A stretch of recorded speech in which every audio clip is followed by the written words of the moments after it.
ఒకటి రెండు మూడు నాలుగుకు అర్థమేమిటో చెప్పనా?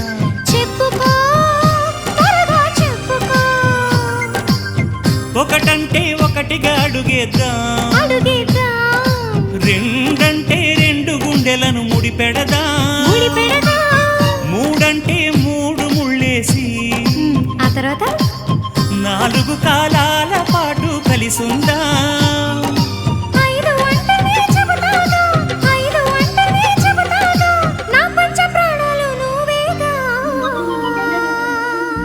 అమ్మావు ఇల్లు ఈగ చదివానాడు, ప్రేమ వలపు మనసు మమత చదివాయినాడు.